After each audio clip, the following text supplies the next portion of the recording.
Hello students, today we will read about application writing. तो आज हम पढ़ेंगे एप्लीकेशन फॉर जॉब। जॉब के लिए जब हम एप्लीकेशन लिखते हैं तो कैसे लिखते हैं।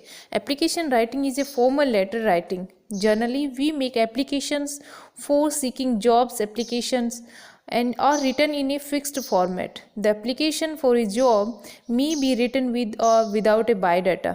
Here below the format is given. जो हम फॉर्मेट है वो पढ़ते हैं। इस तरह से फॉर्मेट होगा। सबसे पहले कॉन्टैक्ट इन्फॉर्मेशन, उसमें नेम, एड्रेस और जो सिटी है वो आएगा। उसके बाद आएगा एम्प्लॉयर कॉन्टैक्ट इन्फॉर्मेशन, उसमें नेम, टाइटल एंड कंपनी और उसका एड्रेस। उसके बाद सब्जेक्ट, जिस वैकेंसी के लिए हम अप्लाई कर रहे हैं वो। उसके बाद आएगा सॉल्यूटेशंस, इसमें आएगा डियर सर या उसका जो लास्ट नेम है वो। फिर बॉडी ऑफ एप्लीकेशन, उसके बाद आएगा first paragraph and middle paragraph end. तो यहाँ पे एक एग्जाम्पल है, Anandam in English medium secondary school at Ranip Ahmedabad wants teacher of English, maths and science of secondary classes. Write an application stating your academic record, experience etcetera to the director of the school. तो इस तरह से आपको एक question दिया गया होगा, तो राइट में ना लिखकर लेफ्ट साइड से आपको स्टार्ट करना है। यहाँ पे एड्रेस दिया गया है, उसके बाद जिसको हमें ये एप्लीकेशन, जॉब एप्लीकेशन भेजना है उसका एड्रेस है लेफ्ट साइड। उसके बाद सब्जेक्ट दिया गया है, क्या सब्जेक्ट है वो हमारा जो क्वेश्चन है उसमें पता चल रहा है। Application for the post of N assistant teacher of maths. तो यहाँ पे कोई भी सब्जेक्ट आप इंक्लूड कर सकते हो। This is in response to your advertisement dated, कोई भी डेट यहाँ पे इंक्लूड करनी है। अपीयरिंग इन द न्यूज़पेपर का नाम लिखना है, द टाइम्स ऑफ इंडिया। आपने जैसे कोई भी न्यूज़पेपर में इस ऐड को पढ़ा हो, इस एडवर्टीज़ को पढ़ा हो, जैसे यहाँ पे the Times of India mention है। I submit herewith my resume for your kind considerations. फिर उसके बाद रिज्यूम में क्या आता है, जैसे फुल नेम आता है, एड्रेस, बर्थ डेट, एज, फिर मेल हो या फीमेल हो, मैरिड हो या अनमैरिड हो, यहाँ तक हमें इसको कंप्लीट कर लेना है। एजुकेशन, तो यहाँ पे एजुकेशन दे रखा है, जैसे हमने कहाँ से, कौन से सब्जेक्ट में हमने और कितने परसेंट से हम लोगों ने अपनी जो डिग्री है या सर्टिफिकेट हमें जो गेन किया है, कौन सी यूनिवर्सिटी से हमें मिला है, वो सब इसमें मेंशन करना है एजुकेशन में। उसके बाद आता है एक्सपीरियंस। एक्सपीरियंस हमें लिखना है, जैसे कि as an assistant teacher in कौन से स्कूल से हम लोगों ने जो एक्सपीरियंस लिया है और कितने साल का है वो यहाँ पे मेंशन करना है। उसके बाद रीज़न फॉर चेंज, जॉब को चेंज करने का क्या रीज़न था वो यहाँ पे लिखना है। उसके बाद देना है यहाँ पे रेफरेंस, और रेफरेंस के बाद यहाँ पे हमें कंक्लूजन की तरफ बढ़ते हुए, I hope that my application will be considered and I will be called for the personal interview. I will try my most to fulfil the job requirements. Thanking you and looking forward for a favourable reply, your faithfully. फिर नाम, जो अगर उसमें हमारा question है उसमें नाम दिया गया है तो वो नाम हमें यहीं पे मेंशन करना है, अदरवाइज XYZ लिख के इसको कंप्लीट कर सकते हैं। और जो यहाँ पे दिया गया है इनक्लोजेस, तो यहाँ पे जो कॉपीज़ हम लोगों ने अटैच की है, जैसे 10th की, 12th की या फिर B.Ed, जो भी हमारी एक्सपीरियंस सर्टिफिकेट हम लोगों ने इसके साथ अटैच की है वो लिखना है। तो इस तरह से हमें अपना जो एप्लीकेशन है, जॉब एप्लीकेशन है, वो कंप्लीट करना है।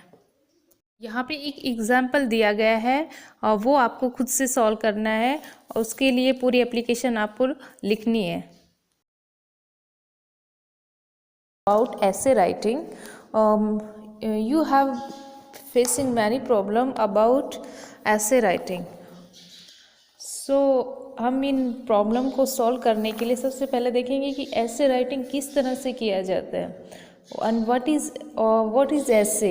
N essay is a generally speaking a written composition containing an expression of one's personal opinion or ideas on a subject.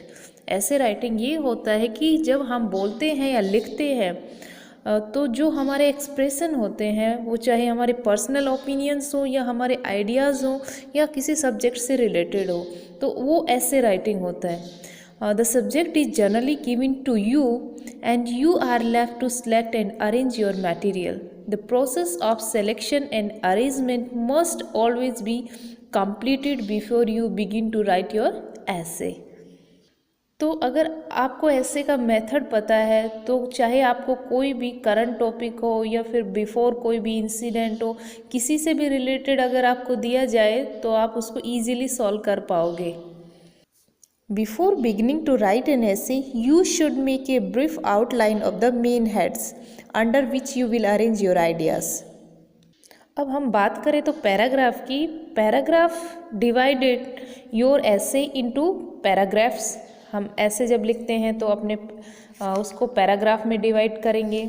उसके बाद give one paragraph to each heading. In this way you will be able to have 4 और 5 paragraph for an essay. और जब हम exam में जब हम ऐसे लिखेंगे तो ये लगभग 250 वर्ड्स के अराउंड होना चाहिए अकॉर्डिंग टू मार्क्स। तो इसके लिए कुछ फॉलोइंग पॉइंट्स हैं जिसको आप फॉलो करके एक बेस्ट ऐसे राइटिंग है वो प्रेजेंट कर सकते हो। So pay attention to the following points in your paragraph. First, the paragraph must be a part of one main head only. And next, there can be both short and long paragraphs. They can be of varied lengths. You should remember always that the first and last sentences of a paragraph attract most attention. The first sentence generally states the subject and the last sentence sums up effectively that has been said in the paragraph. तो इसीलिए हमेशा याद रखना है कि paragraph का जो first और लास्ट सेंटेंस है वो बहुत ही अट्रैक्टिव हो, अटेंशन वाला हो। और सबसे इम्पोर्टेंट बात है, there should be suitable connection between the paragraph. काफ़ी स्टूडेंट्स क्या करते हैं कि पैराग्राफ से रिलेटेड बातें ही नहीं लिखते, तो इस वजह से भी मार्क्स उनके नहीं वो गेन कर पाते हैं। अब देखिए पार्ट्स ऑफ द ऐसे, मेनली ऐसे के पार्ट्स एंड ऐसे is generally divided into 3 parts. सबसे पहले the introduction, the body and last the conclusion. तो सबसे पहले देखिए द इंट्रोडक्शन में हम क्या करेंगे, अगर इन ए शॉर्ट ऐसे this should be very brief. It should not be bigger than the body of the ऐसे itself. It generally consists of a very short paragraph, but it should always be very interesting. The introduction consists of a definition of explanation of the title. Sometimes it consists of a very brief story or some general remarks related to the given subject. तो जब आप introduction लिखो तो उसका explanation है, उसका जो introduction है वो इंटरेस्टिंग होना चाहिए। उसके बाद उसकी जो द बॉडी, जो उसका स्ट्रक्चर होता है, उसमें हम क्या लिखेंगे, this is the main part of the essay. You know it consist of the fact, illustrations, reflections of the writer of the given subject. Here you should follow closely your outline. The paragraph should be well constructed, the proper connection between one paragraph. कि एक paragraph का दूसरे paragraph के साथ connection करते हुए हम उसकी जो बॉडी है, उसका स्ट्रक्चर है ऐसे राइटिंग का, वो कंप्लीट करना है। उसके बाद लास्ट है कंक्लूजन, और जो एंड होता है the ending like the beginning should be short and sticking. ज़्यादा बहुत फैला के नहीं लिखना है conclusion. It should be natural. See to this essay does not come to an end and write is simple sentence sometimes. और जहाँ तक पॉसिबल हो उसका एंडिंग है वो गुड एंडिंग करना है। A good way to conclude an essay to be give a short summary of the ideas. उसके बाद इतना होने के बाद हमें ऐसे में कुछ चीज़ें जो ध्यान में रखनी है, एक तो avoid the use of unnecessary words. कोई काफ़ी बार हिंदी के वर्ड्स यूज़ कर देते हो, तो ये जो अननेसेसरी वर्ड्स हैं उनको निकाल देना है। डोंट यूज़ ए वर्ड और phrase the meaning of which you don't know. अगर आपको कोई चीज़ कंफर्म नहीं हो रही है और उसको एज ए फ्रेज या इडियम्स की तरह यूज़ कर रहे हैं तो उनको भी अवॉइड करना है। And very important, be clear in what you write, कि आप लिखना क्या चाह रहे हो उसको क्लियरली शो करें। And last thing, write your own thoughts in your own style. Okay student, तो इस तरह से हमें ऐसे राइटिंग है वो करना है।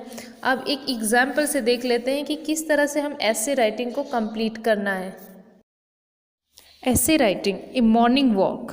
पॉइंट्स, आपको पॉइंट्स दिए गए होंगे। Morning walk to start A happy, healthy day, peaceful and pleasant atmosphere, more oxygen for lungs, exercise, energy, other advantages, emerging good thoughts, strengthening body and mind. Answer: early to bed and early to rise makes a man make healthy, wealthy, and wise. It is said the early bird catches the worm. Early in the morning, the atmosphere is calm and quiet. Serenity reigns everywhere. There is no din and noise, there is no dirt and dust. There are no traffic holds up. तो आपको सबसे पहले introduction लिखना है, फिर उसका जो बीच का जो स्ट्रक्चर है वो लिखना है. The roads are lonely, the hooting of the factory scenes in the not here, the clean atmosphere is quite fit for an early morning walk. There are a few morning walkers who are lucky enough as to enjoy the pleasure of the dawn. People go to nearby parks or garden where the birds chirp.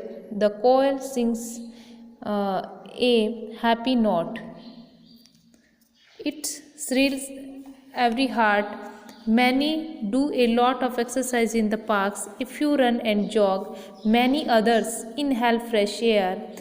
They take long breaths to cleanse the impurity of their lungs. The beautiful flowers and plants captivate our hearts and mind. The dewdrops sparkles in the rays of the rising sun. Walking of them barefoot scores the fatigued nerves. They are shooting and extremely useful to eyes. A smiling blues welcome you. You get a new feeling of life. A morning walk by the riverside is also beneficial. People have long walks on either bank of the river. Most of the old people stroll there for hours. They find the lost joy of their youth. People bath and swim in the river.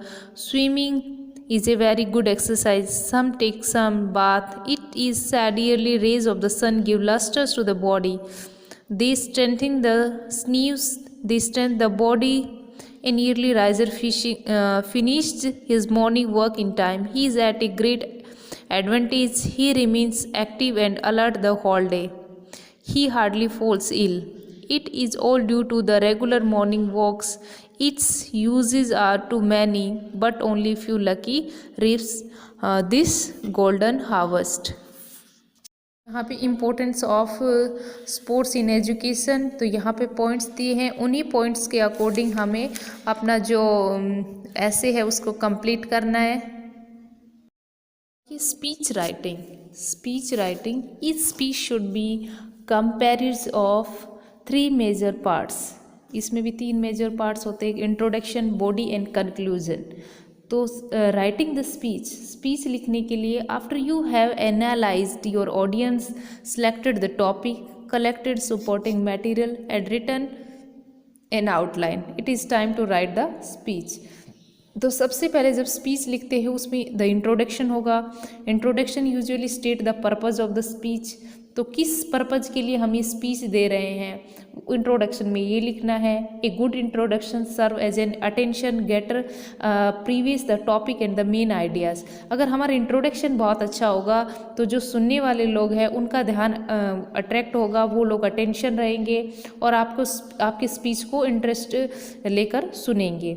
उसके बाद the body is the largest part of the speech where you provide the audience with the major supporting material.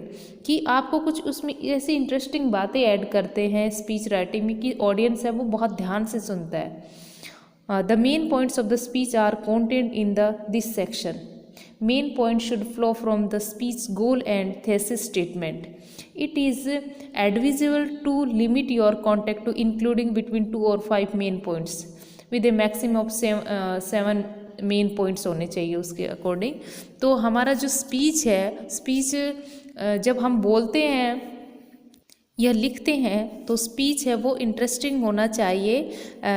और इसका जो हम इसके नीचे की तरफ जैसे जैसे बढ़ते हैं तो इसका कंक्लूजन आता है. वो the conclusion wraps up the presentations by providing a summary of what the audience was supposed to have learned to have been pursue to do during the presentation. तो कंक्लूजन में हमें इसी तरह से उसको कंक्लूड करना है और बताना है कि हमने जो अभी स्पीच में क्या हम लोगों ने स्पीच में बोला उसके बारे में बताना है। और मेन बात ये है कि जो कंक्लूजन है, conclusion is the last opportunity to motivate your listener, it should end strongly, कि ये बहुत मोटिवेट करती है आपकी स्पीच, तो इसका जो एंड है वो बहुत ही स्ट्रोंगली होना चाहिए। तो एक एग्जाम्पल से हम इसको कंप्लीट करते हैं।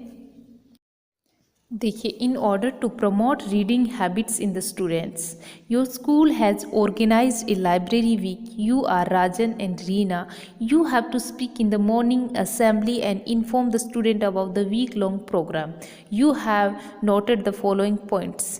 तो लाइब्रेरी वीक आंसर स्टार्ट होता है। जब हम स्पीच स्टार्ट करते हैं तो सबको respected principal, vice principal, teachers and friends, तो ऐसे स्टार्ट करने के बाद it gives me great pleasure to speak to you about the library week that our school has organized from 2nd to 9th September this year. This week is slightly different from the others. Here we have to shift the focus to mental attainment. The aim of celebrating this week is to include reading habits among students. Reading makes a man perfect, so new arrival in the reference section such as cyclopedia and dictionaries as well as journal books will be displayed. National Book Trust and Oxford University Press and putting up an exhibition. We have invited Dr. Kailash Vijay to inaugurate the exhibitions. He will autobiograph the books and interact with students. Other authors like Khushwant Singh and Ruskin Bond will also pay us a visit. During the week, a quiz competition will be organized. The reading section will have more new magazines and teenagers' interest. I appeal to you of all spend as much free time in the library as you can. Thank you. तो इस तरह से हमें अपनी speech है वो complete करनी है। उसके बाद देखिए एक एग्जाम्पल है वो आपको खुद करना है। Harshil Sai, the secretary of the science club, he is distributed to read reports on the misuse of scientific gadget by unscrupulous elements. He has prepared the following notes, draft Harshil's speech in about 250 words. तो हमें ये 250 words में ही लिखना है। तो सबसे पहले answer में क्या है, मिसयूज ऑफ साइंटिफिक गैजेट। तो फिर से स्टार्ट करना है, जैसे respected chairperson, teachers and student. फिर हमें अपना जो स्पीच है वो स्टार्ट करते हुए बताता है कि 20th century has witnessed a revolutions of the field of science and technology.